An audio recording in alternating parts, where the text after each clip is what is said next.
The Empire demanded Earth's unconditional surrender by breakfast. By lunch, Earth had RSVP'd with a fruit basket, a handwritten note, and a hypercarrier task force headed straight for their throne world. The words, in Earth's standard English, echoed across the vaulted marble ceiling of the Imperial Assembly Hall. They were met with stunned silence. Even the banners flanking the obsidian dais, emblazoned with the gold sigil of the Zeranthian Empire, seemed to waver under the weight of the insult. High Viceroy Maltharn blinked slowly, his segmented eyelids folding like dark silk. Is this a joke? Ambassador Theo Rourke smiled. It was a warm smile. The kind you'd expect from a neighborhood dad offering you lemonade after mowing the lawn. He wore a pressed gray suit, polished shoes, and a lapel pin in the shape of Earth's continents. He looked utterly harmless.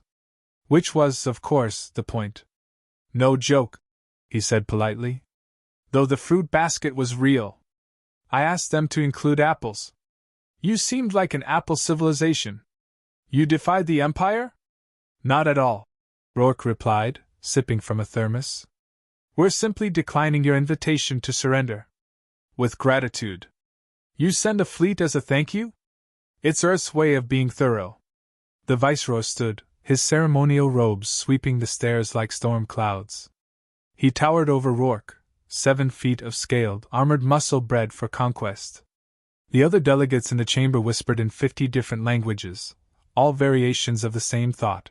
They're insane. Maltharn's voice was calm but heavy. You're outnumbered. Outgunned. You barely qualify as a post-planetary species. That's true, Rourke admitted. We've only had interstellar capabilities for a little over a century.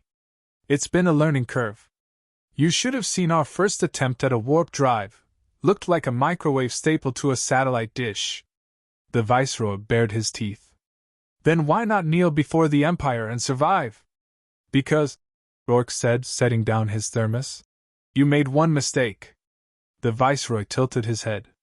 You assumed we'd rather survive than win. Back on Earth, buried beneath the Andes, the Terran Strategic Command was already executing Protocol Artemis. Admiral Alara Kane leaned back in her chair, boots crossed on the edge of the holotable. Did he really say fruit basket to the Emperor of Zeranthia? Pineapple and all, her AI assistant Mavis chirped. With a handwritten card. Smelled like cinnamon. Kane chuckled. I like him. He's weird. The command center lit up as 47 human warships blinked into cloaked staging points across the outer systems. They were silent, invisible, and very patient. Daisy, Earth's strategic AI, pulsed calmly on the main screen. All fleet vectors holding. No hostile movement detected. Kane rotated the map. They think we're bluffing. They think we're farming potatoes, Daisy said. Galactic Intelligence estimates their confidence level at 92%. Kane snorted. Then they've never seen a potato fight back. In orbit over Mars, Earth's diplomatic escort ship, the TNS Verity, received a short message from Zeranthian High Command. Final warning, Earth must surrender within 2 lunar rotations or face eradication. It was followed by an image of a burning Terran flag, crudely rendered, and a digital signature from Admiral Krev of the Imperial Armada. The Verity's crew stared at it. Then burst out laughing. Captain Reyes leaned in. They actually think threatening us again is going to change our mind? Rourke, now aboard and watching from the bridge, replied softly. It's not meant to change our mind. It's meant to convince their citizens they still have control. Do they? Rourke's eyes remained on the stars. No. Back in the Zeranthian throne system, the Empire's fleet began to mobilize. Thousands of ships formed armadas in rigid formations, the space lanes bristling with firepower. Their banners shone. Their generals roared. Their worlds prepared for conquest. And yet, something was off. Scout drones sent toward the Terran border never reported back. Sensor ghosts flickered in places humans were never supposed to reach. Colonies near the Kuiper break line lost AI control in synchronized patterns. Systems went quiet, but no damage was detected. No explosions. No invasions. Just silence. A silence that spread like frost on glass. At the heart of the Empire, in the citadel of stars, Maltharn convened his war council. "They are playing games," barked Admiral Krev. "Psychological warfare." "They are stalling," hissed Advisor Velvek. "They want time to sue for peace." Maltharn said nothing. He was watching the data scroll. Each colony that went dark had one thing in common: they were all connected by supply routes to Earth's trade nodes. "Sir?" Krev prompted. Maltharn's voice was low. "They're not stalling. They're slicing." Krev blinked. "What?" "They've been mapping our empire. Quietly. Using trade. Diplomacy. Those damn Earth festivals with their stupid booths and coffee. They weren't spreading culture. They were reading our network." Krev turned pale. "They're not reacting," Maltharn said. "They're executing a plan they started years ago." In Terran space, the fleets waited. Not with anticipation. With certainty.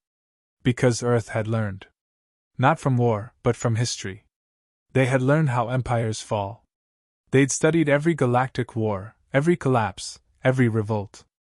And when Earth joined the stars, it didn't come to play the old game. It came to end it. Ambassador Rourke stood on the bridge of the Verity, sipping tea. He turned to his aide. "Any final responses from the Empire?" "Just threats. Posturing. Some poetic threats, to be fair." Rourke nodded. "All right. Send the next message." The aide paused. "Which one?"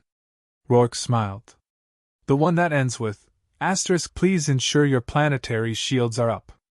We wouldn't want to break anything important, *. The Xeronthian armada reached the Terran border 3 days later.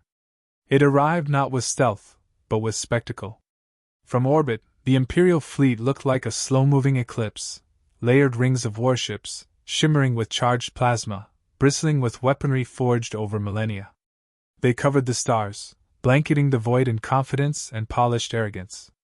Admiral Krev stood on the bridge of the inevitable, arms folded behind his back, his breath fogging the chilled glass of the viewport. "Where are their defenses?" he muttered.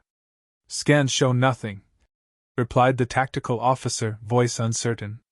"No satellites, no planetary shields, no automated batteries. No one guards the gate?" Krev narrowed his eyes. Odd for a species so fond of dramatics. Another officer, younger, frowned. "We've triangulated the Terran system's position, sir. But there's something strange in the readings." "Explain." "There's a dead zone. No signal. No light. No gravity distortion. Like something's there but doesn't want to be." Krev turned slowly. "Are you saying they cloaked a sector?" The officer hesitated. "Sir, it's not cloaking. It's erasure." In Earth's upper orbit, aboard the stealth flagship TNS Eclipse, Admiral Alara Kane leaned forward in her command chair. She sipped cold coffee and watched the Empire's massive fleet on the tactical display like a bored cat eyeing a cage full of parrots. "They still haven't figured it out?" she asked. "No, ma'am," Daisy replied. "They believe they've cornered us." Kane snorted. "We didn't run. We turned the lights off." Around her, dozens of Terran warships floated in stasis mode. Heat signatures masked, EM footprints dampened, weapons dormant. They didn't glow like the Xeronthian fleet. They didn't make announcements. They waited. "You ready for Phase 2? Kane asked. Daisy chirped. "Always." Aboard the Inevitable, Krev's fleet began the descent toward Earth's solar system. They reached Neptune's orbit. Then Uranus. Then Saturn. Still no resistance. The tension shifted from confidence to suspicion. "Activate long-range tactical scans again," Krev ordered. The display flickered. This time, it showed nothing. Then everything. Blips. Hundreds of them. Surrounding the Imperial Armada in a silent, perfect ring. Krev's blood chilled. "They've been here," he whispered. "The whole time." Then the comms blinked to life. A human voice. Calm. Precise. "Hello there, Admiral. We noticed you arrived early." We were hoping to tidy up before guests. Krev froze. Rourke. I hear you've brought quite the fleet. You'll forgive us for not clapping, we're in the middle of something. You think this is a game? Krev barked. No. Chess, maybe. Poker, definitely. You're surrounded. We'll level your system. And lose 3/5 of your own ships to our mines in the process. Curious move for a man so fond of winning. Deep in Imperial space, one of their core supply planets, Ezra III, went dark. No explosions. No weapon signatures. Just silence. On the capital world, Maltharn received the report. Loss of Ezra confirms the pattern, said his science minister. They're not attacking. They're deleting. How? They understand our logistics better than we do. They mapped our trade, reverse-engineered our AI protocols, poisoned our own infrastructure with our cooperation. The Emperor sank back into his throne. They asked for peace, he muttered. The minister nodded grimly. And you told them to bow. Above Jupiter, Admiral Kane nodded toward the fleet display. On your mark, Daisy. Across space, Earth's fleets powered up. One by one, Terran ships lit their drives, not with color, but with cold precision. They didn't roar. They didn't boast. They didn't fire first. They waited. Then came the warning message. This is not an act of war. This is your reminder. You asked for surrender. We brought you strategy. Krev ordered all forward units to charge. 6 of them detonated before they even moved. Terran mines, cloaked, drifting, undetectable. Others lost power as Daisy's cyberworms chewed through the Empire's comms like termites. The fleet broke formation in panic.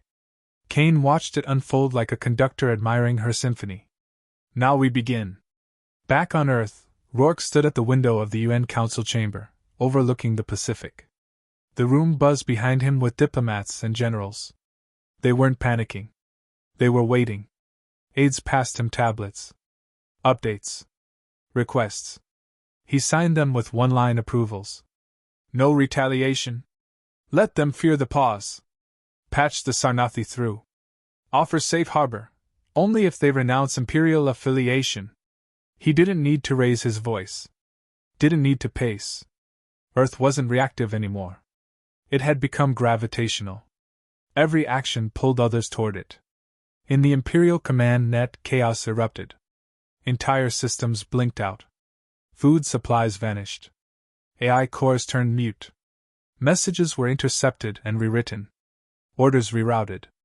Defense codes reversed. And Earth still hadn't fired on a civilian. Not one. Krev's final message to the capital was 3 words long. We're not prepared. Kane sipped the last of her coffee and stood. Message from Rourke, Daisy said. She tapped her earpiece. Go ahead. Nice work. How's the Admiral taking it? Kane smirked. He's discovering humility. Tell him Earth accepts his surrender, the moment he realizes he's already made it. She closed the channel. Bring us forward. Standard pace. No weapons active. Her XO blinked. We're not attacking? No. We're demonstrating. As the Terran fleet glided silently through the shattered remains of the once mighty armada, Kane whispered. When Earth smiles, planets burn. But not because we want them to. She looked out at the fading stars. Because they wouldn't believe us when we asked nicely. The Xeronthian Empire hadn't just fallen behind. It had fallen into the exact pattern Earth had predicted. Every shattered relay. Every crippled warship. Every vanished colony. None of it was chaos. It was cartography. Admiral Kane stood over a glowing star chart inside the TNS Eclipse's command deck. Systems winked out in real time, disappearing like candle flames snuffed by an invisible wind. What do you see? She asked, voice low. Her XO hesitated. Losses? Kane shook her head. A signature. A route. And there it was, clearer now than ever. Earth wasn't just dismantling an empire. It was rewriting its shape, line by line, system by system. They hadn't drawn battle plans. They'd drawn a map of how the Empire would collapse, years before the first threat was made. Long before the current crisis, Earth had sent engineers, teachers, and diplomats to the Imperial territories under trade and goodwill missions. What the Empire hadn't realized was that humans had recorded everything: power grids, transit hubs, fleet resupply paths, how planetary AI managed logistics, even the psychological patterns of alien bureaucracy. To the Empire, Earth had looked naive. To Earth, the Empire had looked like an open book with no lock on its diary. Now, every crack they had mapped was splitting wide open. And no one could stop it. Viceroy Malthorn stood alone in the Imperial command chamber. The room, once alive with chatter and strategy, was silent. Most of the War Council had fled. The rest were either dead or in hiding. On the central holoscreen, a message from Earth repeated in dozens of alien dialects. Your command centers are under secure hold. No biological harm. All personnel accounted for. Your throne remains intact, pending your decision. He stared at it. Not a boast. Not a demand. An invitation. The worst part? They had done it without destroying anything they didn't need to. Ambassador Theo Rourke sat at a sleek obsidian table aboard the TNS Verity, hands folded, demeanor calm. Across from him was Cern Vaxa, a Sarnathi diplomat. Her expression was tight with confusion. You didn't destroy their cities. No.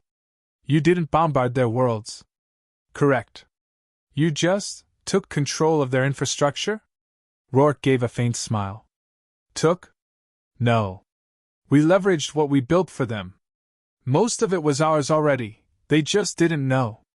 Why? He leaned forward slightly. Because the galaxy doesn't need more rubble. It needs an example. She narrowed her eyes. You're creating fear. We're creating memory, he corrected. Fear fades. Memory lingers. Back aboard the Eclipse, Daisy spoke gently. Multiple Imperial systems requesting surrender protocol templates. Kane raised an eyebrow. They want to surrender correctly? They want to make sure we don't do worse. Kane chuckled dryly. We're not monsters. No, Daisy said. But we taught them to wonder. Kane stood, brushing the front of her uniform. Prep response packages. Reassure them. Keep it polite. Make them question how we're being so nice. Then she turned to her staff. Deploy the last phase. What's left? Her XO asked. She smiled faintly. The part where we tell them why we came. On the Empire's former throne world, Rourke walked through a grand corridor escorted by silent guards, Terran, not Imperial. There were no blasters drawn. No raised voices. Just footsteps echoing on marble and polished obsidian. At the top of the steps stood Malthorn, flanked by two exhausted generals. He looked smaller now. Not physically. But something in his posture had given way. Rourke stopped before him, adjusted his tie, and bowed. Viceroy. You knew this would happen. Rourke didn't deny it. You were never afraid of us, Malthorn said. Fear isn't useful, Rourke said softly. Patterns are. You dismantled the civilization. No, Rourke corrected, eyes level. We upgraded it. He opened a case. Inside was a slender black data drive. Full schematics. AI protocols. Governance tools. Trade models. You can rebuild better than you were. We even left your banners up. Malthorn didn't reach for the case. Rourke added, We're not here to rule you. We're here to make sure no one tries this stunt again. The Viceroy finally took the case. It felt heavier than it should. You weaponized trust. No, Rourke said, turning away. We just used it more efficiently.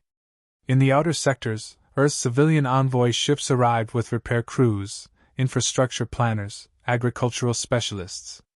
Not warriors. Helpers. And that terrified the galaxy more than any fleet ever had. Because Earth hadn't conquered. It had offered a better system. And somehow, that felt worse. In a private meeting room, Kane and Rourke reviewed the last strategic report. 71 worlds integrated into Terran administrative support. Kane read aloud. No resistance. Requests for governance training increasing. Rourke rubbed his temples. I thought we'd be hated more. Oh, they hate us, Kane said, smiling.